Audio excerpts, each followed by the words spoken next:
नमस्कार दोस्तों, current affair with Wasim Khan में आपका एक बार फिर स्वागत है।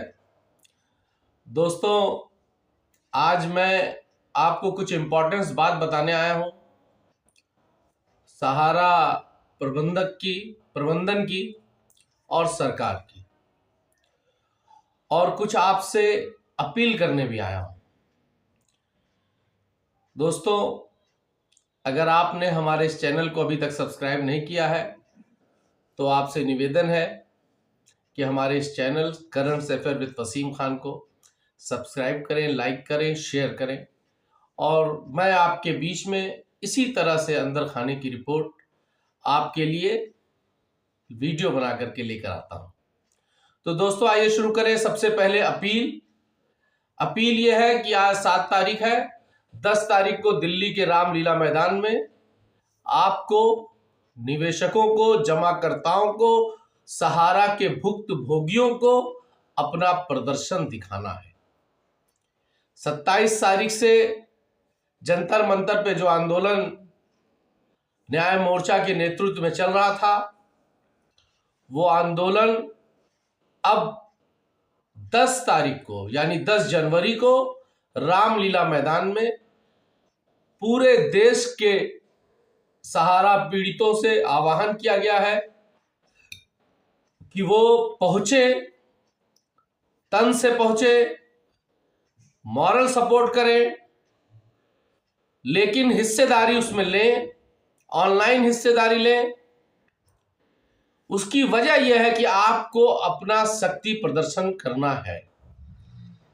मैं जानता हूं कि इस वक्त मौसम बहुत खराब है, ठंड का आलम है, दिल्ली में भी बहुत ज्यादा ठंड है, लेकिन उसके बावजूद दिल्ली के आसपास के लोग, दिल्ली के लोग, पश्चिम उत्तर प्रदेश के लोग, हरियाणा के सटे लोग, ये लोग वहां पर अगर एकत्रित हो जाएं तो जैसा कि आपको मालूम है कि 13 करोड़ का मामला है ये निवेशकों का। अगर 1%, आधा % भी लोग वहां पहुंच जाए तो ये सरकार, जो गूंगी बहरी सरकार है, ये हिल जाएगी और फिर जो लड़ाई लड़ी जा रही है उसका परिणाम आपको दिखाई देगा। तो ये मेरी आपसे अपील है कि 10 तारीख को रामलीला मैदान दिल्ली में अवश्य पहुंचे। अब दूसरी जो इंपॉर्टेंस बात है वो मैं आपसे शेयर करना चाहता हूं।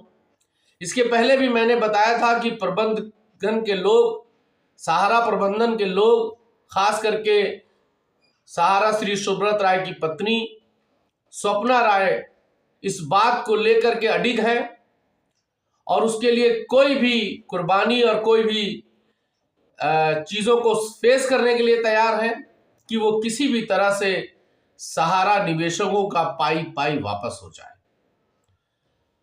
एक बहुत ही अंदर खाने की बात आपके बीच में बताना चाहता हूं कि सरकार और प्रबंधन के बीच में ये लगभग फाइनल स्टेज पे बात पहुंच रही है कि जो उनके संपत्तियों पर रोक लगी है बेचने पर, उन संपत्तियों पर से रोक हटे और सरकार की देखरेख में, स्वप्ना राय के नेतृत्व में वो संपत्तियां हटाई जाएं और उसके पैसे से भारत के या भारत से बाहर हमारे पड़ोसी देश नेपाल के लोगों ने भी निवेश किया है, उनका पाई पाई ईमानदारी से ब्याज सहित वापस कर दिया जाए और फिर नए सिरे से सहारा को चलाने की बात चल रही है।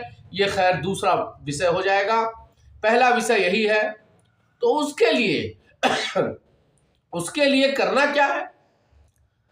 सरकार पर दबाव बनाना है।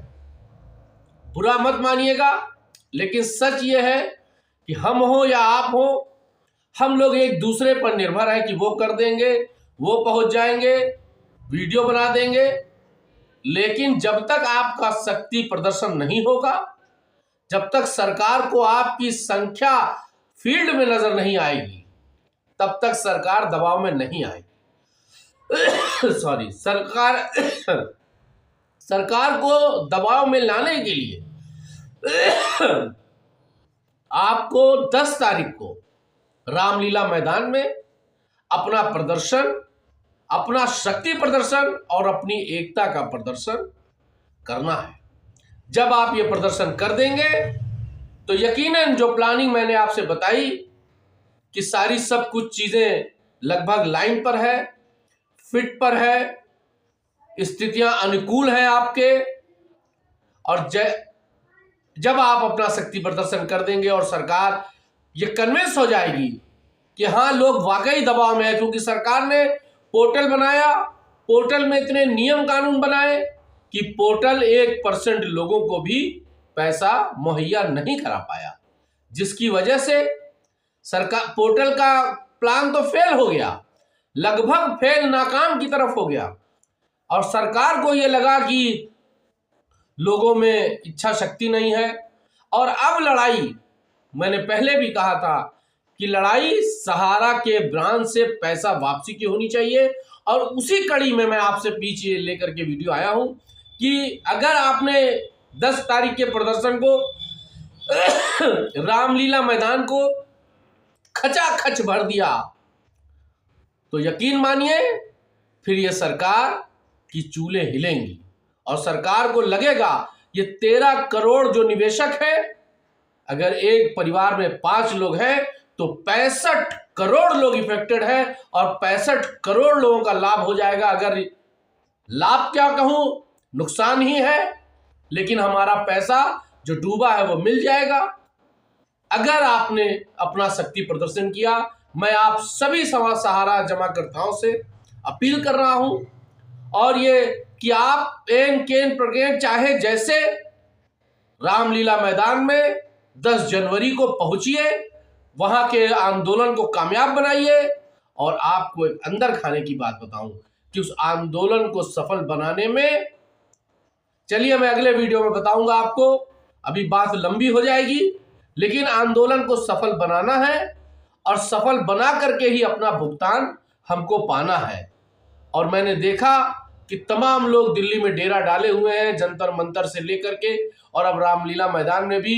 लेकिन मैं नजदीक के लोगों से अपील करना चाहता हूं कि आप वहां हर हाल में वहां पहुंचिए और वहां पहुंच करके जब आप वहां पहुंचेंगे और प्रदर्शन में हिस्सा लेंगे और जब आप अपनी उपस्थिति दर्ज कराएंगे और तब सरकार को यह लगेगा कि हाँ लोग देश के कोने कोने से दिल्ली की राजधानी, देश की राजधानी दिल्ली में भी पहुंच करके आंदोलन को सफल, इसका मतलब कि लोग वाकई पीड़ित हैं। सरकार को इन सब चीजों से कोई मतलब नहीं। मैंने पहले वीडियो में भी आपसे कहा था कि सरकार को यह लगता है कि ये जो पैसा है वो किसी राजनीतिक पार्टी का है, राजनीतिक व्यक्ति का है, सरकार इसी में परेशान है। लेकिन जब गरीब गुरबा, सब्जी बेचने वाला, ऑटो चलाने वाला, रिक्शा चलाने वाला और जब लेबर मजदूरी करने वाले का 10-10 रुपया काट करके जो पैसा जमा है, जिसने अपनी बेटी की शादी के लिए, अपने बच्चों के एजुकेशन के लिए या अपने घर बनवाने के लिए, किसी के लिए भी उस पैसे की पाई पाई जमा की थी, वो आज फंसी हुई है। और मैं आपको ये विश्वास दिला रहा हूं कि 10 तारीख के प्रदर्शन को अगर आपने सफल बना दिया तो यकीनन चुनाव से पहले ये पैसा आप लोगों को लाइन लगा करके दिया जाएगा और सहारा के ब्रांच से दिया जाएगा। ऐसी मेरी परफेक्ट सूचना है, इसलिए आज आपके बीच शेयर कर रहा हूं। बाकी बात बाद में होगी, आप लोग उसको कामयाब बनाइए और मेरे इस चैनल को सब्सक्राइब करिए, लाइक करिए, ताकि मैं आपके लिए अच्छे अच्छे वीडियो बनाते रहे। लाइक और सब्सक्राइब से ऐसा नहीं होता है कि कुछ हमको मिल जाता है, लेकिन हमारे हौसले बुलंद होते हैं और मुझको लगता है कि लोग चाहते हैं कि इस तरह के वीडियो, अंदर खाने की रिपोर्ट आपके बीच लेकर के आऊं। तो अगर आप चाहते हैं कि रिपोर्ट ऐसी आए तो मेरे इस चैनल को सब्सक्राइब करिए, लाइक करिए, शेयर करिए और अपना आशीर्वाद, अपना स्नेह बनाए रखिए। जय हिंद।